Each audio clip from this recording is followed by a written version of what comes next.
सभी को नमस्कार।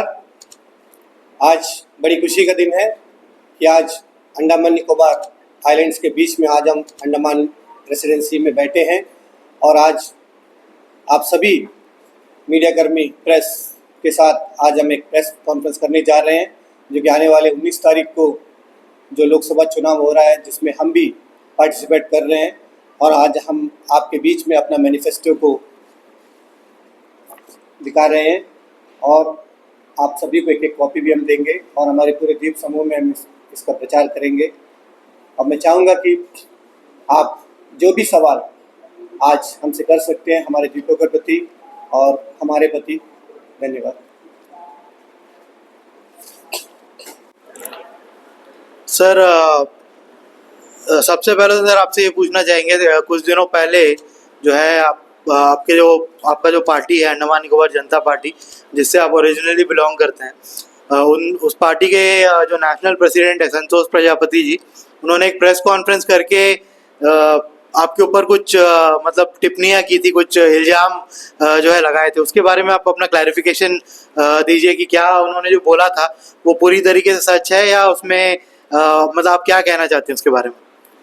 नमस्कार, काफ़ी अच्छा सवाल। और इस सवाल में जुड़े हैं हमारे निकोबार टाइम्स, न्यूज़ आप तक, news Andaman 24x7, Andaman live, Andaman शिका। आप तमाम सभी को जो है श्री के वेंकटराम बाबू की ओर से बहुत बहुत नमस्कार। जैसे कि आपने सवाल किया संतोष प्रजापति जी के बारे में, श्री संतोष प्रजापति जी एक्चुअल में हमारे द्वीप समूह में काफ़ी कम लोगों को पता है, क्योंकि उन्होंने ही मुझे जो है अपना परिचय को गुप्त रखने को कहा, क्योंकि वो जो है एक धार्मिक संस्था से जुड़े हैं, लोगों को जो है धार्मिक स्थलों में घुमाना उनका काम है। तो उन्होंने मुझे अपना परिचय छुपाने को कहा था, लेकिन उन्होंने पूरा एज ए स्टेट प्रेसिडेंट मुझे जिम्मेदारी दिया, मुझे one and all her decision लेने का उन्होंने अधिकार दिया। उनके अधिकार के हिसाब से ही हम आपके बीच में जो है आज तक काम करते आए हैं।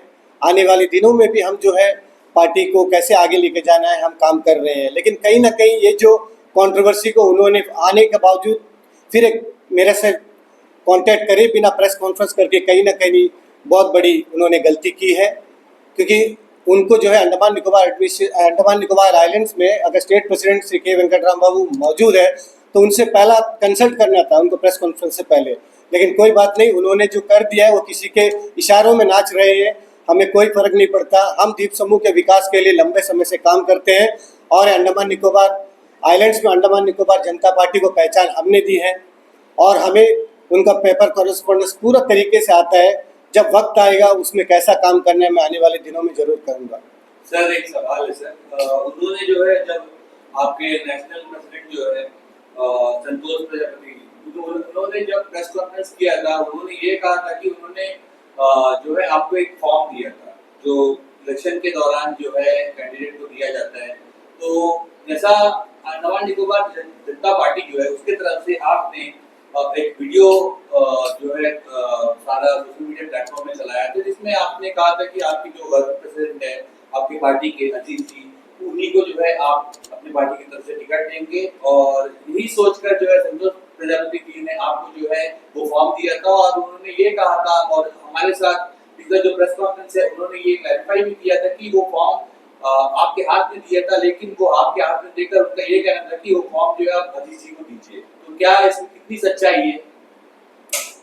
इसमें एकदम 100% सही बात है, इसमें कोई दो राय नहीं है। और हमने 100% जो अब्दुल अजीज जी को जो ऐसे डिक्लेयर कर दिया था। लेकिन देखिए, पार्टी से जब चुनाव लड़ता है तो पार्टी का फॉर्म, जब ए फॉर्म स्टेट प्रेसिडेंट को दे दिया जाता है तो बी फॉर्म का पूरा one and all state president decide करता है कि कैंडिडेट कौन होएगा, कौन सब्स्टिट्यूट होगा। तो हमने ऐसे कैंडिडेट बी के अब्दुल अजीज जी को सिर्फ घोषित कर दिया था।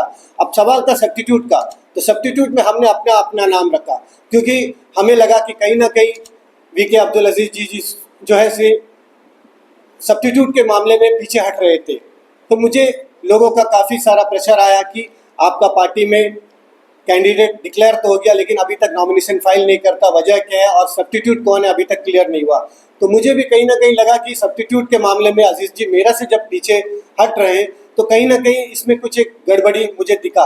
हो सकता है कि मान लो 27 तारीख को वो नॉमिनेशन फाइल करने किया और किसी कारणवश रिजेक्ट हो गया, तो विदाउट सब्स्टिट्यूट कैसे हम ये करेंगे। लोग कैसे विश्वास करेंगे? लोग यही कहेंगे ना कि स्टेट प्रेसिडेंट और वीके अब्दुल अजीज जी से मिल के जो है ऐसा काम किया, कहीं ना कहीं किसी को फ़ायदा पहुंचाने के लिए। तो ये चीज़ का वजह से हमने जो है नॉमिनेशन फाइल किया, जबकि मुझे पूरा अधिकार दे दिया कि डिसीजन लेने का। जब मैंने फाइल कर दिया उसके बाद दोबारा से ए फॉर्म देना ये कहीं ना कहीं गलत था। अगर उनको उतना ही था तो मैं अंडमान में ही था ना, मैं कहीं और नहीं था। मुझसे मिलता, हम एक ही क्षेत्र में रहते हैं, मुझसे मिलता, डायरेक्ट मिल के डायरेक्ट किसी तरह एक राउंड टेबल में बैठ के डिस्कस करता तो शायद समाधान हो जाता। मैंने आखिरी वक्त तक उनका साथ दिया, लेकिन कहीं ना कहीं सब्स्टिट्यूट में उन्होंने पीछे कदम बढ़ाया, जिसके चलते मुझे पार्टी को बचाव करने के लिए मैं आगे आया। और जहाँ तक प्रजापति जी ने कहा तो मैं प्रजापति की बात से सहमत हूँ, लेकिन प्रजापति जी को भी जो है प्रेस कॉन्फ्रेंस से पहले मुझसे मिलना था, मुझसे बताना था कि क्या बात है। वो हमेशा जब भी मिला आफ्टर इलेक्शन जो है हम डिस्कस करेंगे बोले, लेकिन उसका बीच में मेरा छवि को खराब करने के लिए उन्होंने फिर से जो है गलत स्टेटमेंट दिया है। लेकिन मैं गलत स्टेटमेंट नहीं दे रहा हूँ। मैं एज ए स्टेट प्रेसिडेंट एएनजेपी मैंने पार्टी को बचाने के लिए जो भी डिसीजन लिया, मैं आखिरी दम तक अजीज जी के साथ में था, लेकिन उन्होंने कहीं ना कहीं सब्स्टिट्यूट को लेके जो पीछे कदम हटाया, जिसके चलते मैंने अपना पार्टी के बचाव के लिए मैंने अपने आप को आगे रखा। और एक बात मैं कहना चाहूँगा, हमारा श्री संतोष प्रजापति जो नेशनल प्रेसिडेंट है, उन्होंने मुझे तीसरा विकल्प भी दिया था। आज मैं उनका नाम अगर बताऊंगा तो कहीं ना कहीं कोई राजनीतिक दल को उसमें नुकसान पहुंचेगा। मेरा पास मेरा मोबाइल में स्क्रीनशॉट मारा हुआ है। उन्होंने मुझे एक बड़ी हस्ती का नाम प्रपोज किया था जी, उनको जो है टिकट देने का उन्होंने मुझ पर भरोसा जताया था, लेकिन कहीं ना कहीं वो जो बड़ा हस्ती है अपने आप को ड्रॉप कर दिया, जिसके चलते वो हस्ती से हम मिल नहीं पाए। लेकिन हमने उनसे कांटेक्ट किया था, लेकिन उन्होंने कहा कि मुझे समय चाहिए। मैं आने वाले दिनों में उनका नाम बताऊंगा। लेकिन संतोष प्रजापति जी ने मुझे तीसरा विकल्प भी दिया था। पहला विकल्प मैं खुद था, दूसरा वीके अब्दुल अजीज था, तीसरा अदर पर्सन था। तो मैंने अपने आप को सेक्रीफाई करके श्री वीके अब्दुल अजीज जी को आगे किया। अजीज जी ने कहीं ना कहीं सब्स्टिट्यूट के मामले में पीछे कदम हटाया, जिसके चलते मुझे ये डिसीजन लेना पड़ा।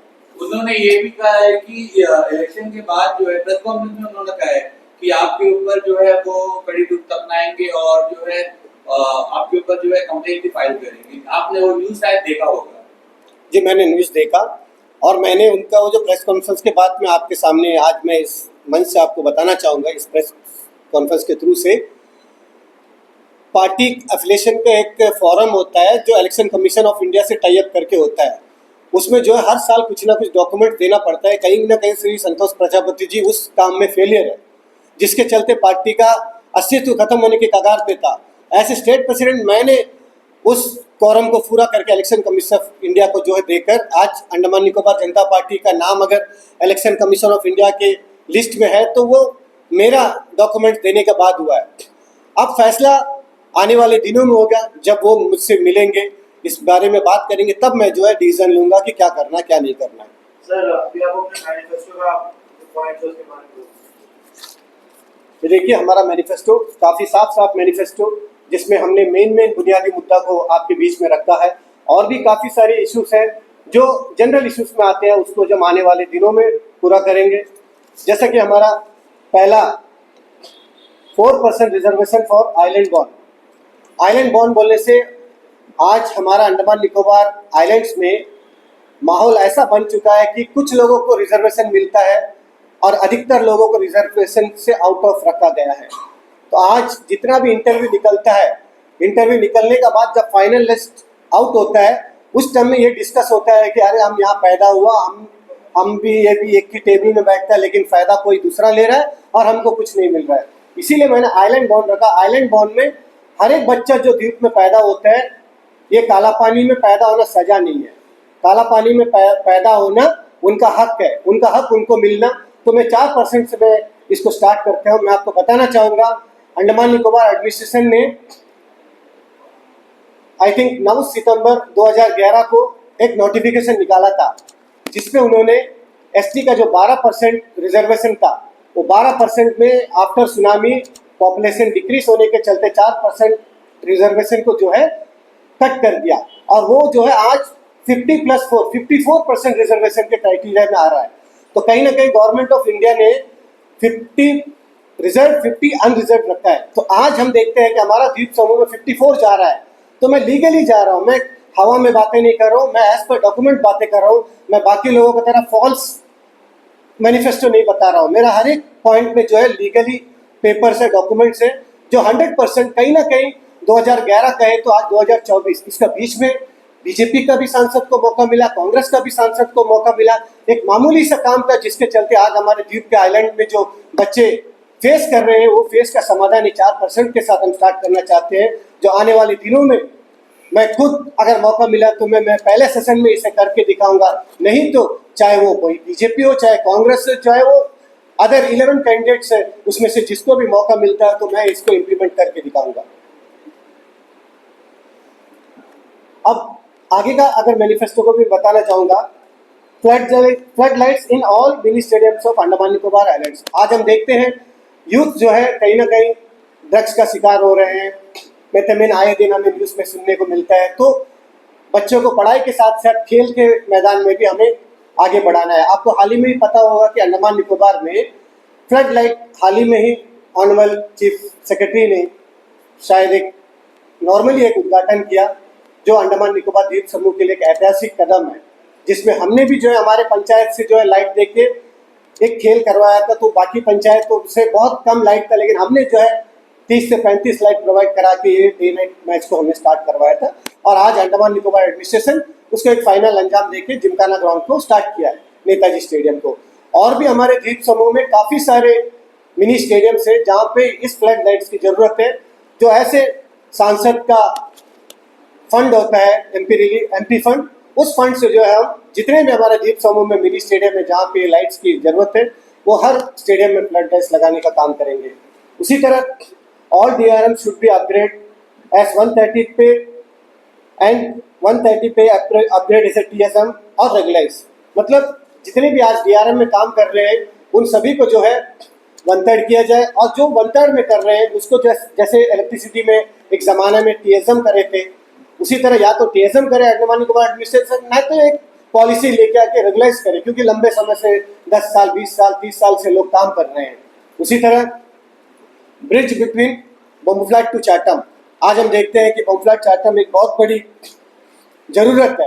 अंडमान निकोबार में सिर्फ प्रांगण तहसील ही नहीं, पूरे आइलैंड्स के लिए ये ब्रिज ज़रूरत है, क्योंकि टूरिज्म अंडमान निकोबार का एकमात्र एक प्राइवेट सेक्टर है जो हर एक यूथ को एम्प्लॉयमेंट दे रहा है। तो ब्रिज जो है फाइनल स्टेज में है, इसका भी हमने पेपर वर्क किया है। मुझे उम्मीद है कि आने वाले दिनों में ये भी जो है प्रोजेक्ट पूरा होगा। उसी तरह old age pension, district pension, physical challenge, window pension, ये तमाम जितने भी है आज के जो महंगाई का ये देखते हुए हमने जो है 8,000 उन्हें पर मंथ मिलने का जो है उनका जो है पेंशन रखा है। उसी तरह जितने भी डिपार्टमेंट में जो रिक्त पड़े पद है उन सभी पदों को जो है ऑफलाइन से भरना चाहिए, ना कि ऑनलाइन। ऑनलाइन के थ्रू से जो है बाहर के बच्चे यहाँ पे इन्वॉल्व होते हैं, और 1200 किलोमीटर दूर हम रहते हैं। तो 1200 किलोमीटर दूर के में जब हम रहते हैं, हमारे द्वीप में ही हजारों बेरोजगार बच्चे हैं, तो ये रोजगार हमें यहाँ पे मिलने चाहिए। हमारे यहाँ के बच्चों को ऑप्शन नहीं है, अदर स्टेट्स के बच्चों के पास में ऑप्शन काफ़ी सारा है। तो हम चाहेंगे कि ऑफलाइन के थ्रू से इसको जो है करें, जिससे कि बाहर का जो आने वाला सिस्टम को रोका जा सके। उसी तरह स्टेट असेंबली और प्रदेश काउंसिल, आज हमारा अंडमान निकोबार कहीं ना कहीं इस सिस्टम से वंचित है। आज पूरे भारतवर्ष में जहाँ देखिए स्टेट असेंबली है। स्टेट असेंबली होने से क्या होता है, पूरा पीपल्स का जो भी रिक्वायरमेंट को पूरा करने में सीएम का अधिकार होता है। सीएम जो है पब्लिक का जो भी फ्री करना हो वो प्राविधान है, लेकिन आज अंडमान निकोबार में कोई भी चीज़ फ्री देगा बोलने से ये होने वाला नहीं है, क्योंकि सिस्टम नहीं है। सिस्टम आना है तो स्टेट असेंबली है पहला प्रायोरिटी। अगर नहीं आता है तो एक ज़माना में प्रदेश काउंसिल का, जैसा रिकॉन्स्टिट्यूट होकर पंचायत समिति आया, उसी तरह रिकॉन्स्टिट्यूट करके प्रदेश काउंसिल को लाने से कम एक डिसिप्लिन मेंटेन होगा, और जो है जितने भी IAS अधिकारी है सभी जो है एक राउंड टेबल में जनप्रतिनिधि के साथ डिसीजन लेगा, जिससे आने वाले दिनों में लोगों के हित में जो है काम होगा। उसी तरह हेल्थ बेनिफिट्स, जो हेल्थ बेनिफिट में से प्रधानमंत्री जीवन सुरक्षा योजना जो चल रहा है, ये जो है कुछ ही स्टेट्स में इसका बेनिफिट मिल रहा है। हम चाहते हैं कि हमारा मिनी इंडिया अंडमान निकोबार, यहाँ पे जो है हर स्टेट के लोग रहते हैं, तो हर स्टेट के लोग जब अपने स्टेट जाए तो वहाँ पे इलाज कराए। इसके लिए जो हमें हर स्टेट में एक फ़ायदा मिलना चाहिए, मैं इसमें भी काम करूँगा। उसी तरह 100% रिजर्वेशन फॉर आइलैंडर्स, ये जो है पॉलिसी डिसीजन है, इसको जो है पॉलिसी के थ्रू से ही पार्लियामेंट हाउस में बात रखेंगे, अदर मेंबर ऑफ पार्लियामेंट भी जब इसका समर्थन देंगे तब ये जो है पूरा होगा। उसी तरह implement of Vivek Rae committee, ये जो है विवेक रेक कमेटी, ये आज अंडमान निकोबार की ज़रूरत है, क्योंकि आज अंडमान निकोबार में जो है 40% लोग जो है गवर्नमेंट रेवेन्यू लैंड में बैठे हैं। और जहाँ आप आज देख रहे हैं प्रधानमंत्री आवास योजना अगर स्कीम फेलियर है तो इसका रीज़न ये स्कीम इम्प्लीमेंट नहीं होना, क्योंकि 2018 में विवेक रेक कमेटी हमारे समूह में आई थी, उन्होंने एक अपना रिपोर्ट में बताया था below 340 square metre should be regularise in rural areas and below 200 square metre regularise in urban areas. अगर ये हो जाता, विवेक कमेटी का इम्प्लीमेंट हो जाता, तो ये प्रधानमंत्री आवास योजना आज सक्सेस हो जाता। आज कहीं ना कहीं प्रधानमंत्री आवास योजना फेलियर अगर हमारे द्वीप समूह में है तो कहीं ना कहीं ये जो इम्प्लीमेंट नहीं हुआ। तो हम चाहेंगे कि इसे इम्प्लीमेंट करें और लोगों को जो प्रधानमंत्री जी ने हर एक बाशिंदा को घर का जो स्कीम का जो बताए थे वो मिल सके, उसके लिए इम्प्लीमेंट होना जरूरी है। उसी तरह हाउस सेट फॉर लैंडलेस, जो हमारे द्वीप समूह में काफ़ी लोग हैं जो यहाँ के पुराने लोग जिन्होंने एंक्रोचमेंट नहीं किया, सिर्फ और सिर्फ अपना ज़िंदगी किराए रूम में काट दिया, ऐसे लोगों को भी आज की मांग है कि ज़मीन का ये जो अंडमान निकोबार को ज़मीन को बचाते हुए कम से कम गवर्नमेंट ऑफ इंडिया जो है 50 स्क्वायर मीटर कहती है अपनी स्कीम्स को लॉन्च करने में, लेकिन हम ऐसे मेंबर ऑफ पार्लियामेंट कॉन्टेस्टिंग कर रहे हैं। अगर हमें मौका मिला तो 100 स्क्वायर मीटर लैंड जो है हम उन लैंडलेस को देंगे जो हमारे यहाँ पे किराए में रहते हैं, चाहे वो गवर्नमेंट सर्वेंट हो चाहे प्राइवेट हो, उन लोगों के लिए हम काम करेंगे। उसी तरह रीस्टार्ट ऑफ DRMs, क्योंकि आज हम देखते हैं आउटसोर्सिंग के वजह से लोगों का सैलरी टाइम पे नहीं मिल रहा है, और कहीं ना कहीं DRM में जब काम करते हैं उसको टाइम से सैलरी मिलता है और उनको जो है आगे जाके 10 साल 15 साल बाद 1/3 होता है, 10 साल 15 साल बाद रेगुलाइज होता है, तो ये सारा बेनिफिट मिलेगा अगर DRM में करेगा। क्योंकि गवर्नमेंट ऑफ इंडिया जब अंडमान निकोबार एडमिनिस्ट्रेशन को फंड देती है, वही फंड जो है यहाँ पे कॉन्ट्रैक्टर्स को दिया जाता है और कॉन्ट्रैक्टर्स मिसयूज करते हैं। आप 90% आपको एक कंप्लेंट देखने को मिलेगा कि समय से सैलरी नहीं मिलता, और सैलरी मिलता है तो भी उसमें जो है उनको डिडक्ट करके मिलता है। वो डिडक्ट के पीछे का रीज़न क्या है वो जो है अंडमान निकोबार एडमिनिस्ट्रेशन को जानना है। हम मांग करते हैं कि DRM को स्टार्ट करें, जिससे जो है आने वाले दिनों में हमारे द्वीप समूह के बच्चों को इसका लाभ मिल सके। उसी तरह domicile status to all islanders, ये डोमिसाइल इसीलिए कहते हैं कि ये जो अंडमान निकोबार में जो पॉपुलेशन बढ़ रहा है इसको रोकना है, तो ये डोमिसाइल स्टेटस का देना जरूरी है, जिससे कि आने वाले दिनों में इस समस्या का समाधान पा सके। उसी तरह डेवलपमेंट इन टूरिज्म सेक्टर, जैसे कि मैंने कहा आज अंडमान निकोबार में सबसे बड़ा सेक्टर है टूरिज्म सेक्टर। ये टूरिज्म सेक्टर को अगर हम जितने अंडमान निकोबार एडमिनिस्ट्रेशन बढ़ावा देगा उतना हमारे यहाँ का अनएम्प्लॉयड को जो एम्प्लॉयमेंट मिलेगा। उसी तरह रिडक्शन इन एयरफेयर और 5 सीट जो है कोई भी एयरलाइंस में देना चाहिए। ये मैंने इसीलिए लिखा है क्योंकि आज हम देखते हैं कि अदर स्टेट में हम जाए तो 2 से 5 हज़ार का अंदर में टिकट होता है, चाहे वो कन्याकुमारी से कश्मीर जाना हो चाहे वो दिल्ली से पंजाब जाना हो, आपको जो है 2 से 5 हज़ार का होता है। लेकिन उतना ही दूरी जब हम अंडमान से कोई भी स्टेट में जाते हैं तो हमें जो है मिनिमम 15 हज़ार के ऊपर में देना पड़ता है। ये कहीं ना कहीं हमारे लोगों के साथ गलत हो रहा है। तो हमारे आइलैंडर्स को एक सुविधा देना चाहिए, चाहे वो चार्टर्ड के रूप में हो या तो एक सिस्टम होना चाहिए कि जिसका भी आइलैंडर कार्ड है उसको जो है मिनिमम 5,000 या 3,000 ऐसा एक स्लैब देके टिकट का रेट फिक्स होना चाहिए। जैसे जहाज का एक रेट फिक्स होता है सब्सिडी के साथ, उसी तरह हमारा एयरलाइंस में भी होना चाहिए। और 5 टिकट मैंने कहा, जब भी हमारे यहाँ पे चाहे वो कोई अमीर हो चाहे गरीब हो, एक्सीडेंट होता है या तो बीमार हो जाता है तो उनको जब रेफर करते हैं तो 3 से 4 लोग उन्हें लेके जाना पड़ता है फ्लाइट में। तब क्या होता है, वो 5 टिकट का जब रेट में जाता है तो 1.5 से 2 लाख हो जाता है, तो वो ट्रीटमेंट उतना पैसा में हो जाता है। तो हम चाहेंगे कि 5 टिकट हर फ्लाइट में रिजर्व रखा जाए, जिससे कि हमारी ये समस्या का समाधान मिल सके। उसी तरह मैंने और एक रखा है, every islanders live with dignity, we bring the system and show our island as an example to other states of India. मैं इसलिए कहता हूँ ये 5 से 6 लाख पॉपुलेशन को हैंडल करना कोई बड़ी बात नहीं है। Andaman Nicobar administration honourable lieutenant governor handle कर रहे हैं, लेकिन जनप्रतिनिधि जो है मेंबर ऑफ पार्लियामेंट होता है और भी सिस्टम में होता है, बाकी लोग जैसे अध्यक्ष हुआ, प्रधान हुआ, समिति हुआ, बट कहीं ना कहीं ये सीमित है। लेकिन मेंबर ऑफ पार्लियामेंट जो है पूरा आइलैंड्स का हेड होता है और वो अगर एक सिस्टम, मैं सिंपल में एक एग्जांपल देता हूँ, ये जैसे बाहर के लोग, काफ़ी लोग शिप से फ्लाइट से आते हैं और हम देखते हैं मस्जिद मंदिर के सामने और बिना एक अनऑथराइज आईडी कार्ड के साथ में घर घर जाके कलेक्शन सब करते हैं। ये सब में रुकावट लग जाएगा अगर एक मेंबर ऑफ पार्लियामेंट सही रहेगा तो। एक मेंबर ऑफ पार्लियामेंट का उतना पावर होता है, अगर हम जैसे कार्यकर्ताओं को अगर मौका मिलेगा तो 100% मैं दावे के साथ कहता हूँ कि मैं जितना भी अपने 16 पॉइंट्स अपना मैनिफेस्टो में दिया है इसे इम्प्लीमेंट करूँगा। और साथ ही मैंने काफ़ी पॉइंट्स को नहीं डाला, मतलब वो मेरा ड्यूटी है, चाहे करंट की समस्या हो, चाहे पानी की समस्या हो, अदर देन कोई भी समस्या हो, सारा का सारा हल जो है मेंबर ऑफ पार्लियामेंट के थ्रू से होगा। और मुझे अंडमान निकोबार जनता अगर विश्वास करके 19 में जैसा मुझे मैंडेट दिया उसके बाद से मैं लगातार, आज आप देखिए 2024 का चुनाव हो रहा है, एक भी कैंडिडेट जो 19 में भाग लिया था आज नहीं है। सिर्फ वो जो 19 में भाग लिया वाला में एक नेशनल पार्टी छोड़ के अगर इंडिपेंडेंट कोई है तो श्री के वेंकट राम बाबू है, जो आज सिटिंग प्रधान है ग्राम पंचायत वेम्बर्लीगंज का। और एक प्रधान कैसा काम करता है मैंने अपने 2 साल के कार्यकाल में बताया है। मैंने द्वीपों के हमारे गांव वासियों को वादा किया था कि हमारा पंचायत को टॉप 10 के अंदर लेके आऊँगा। आज हमारे पंचायत को 3-3 अवार्ड मिलके आज हम टॉप 10 के अंदर में आए हैं। और कहीं ना कहीं ये सारा पॉइंट्स को जो अगर सक्सेस करना है तो एक मेंबर ऑफ पार्लियामेंट ही कर सकता है। इसलिए मैं आज जो है आपके बीच में आया हूँ। मुझे उम्मीद है कि आप लोगों का आशीर्वाद मुझे मिलेगा और मैं जो है 100% मैं अपना जो है आप लोगों के बीच में अपना काम करूँगा। जय हिंद, जय अंडमान।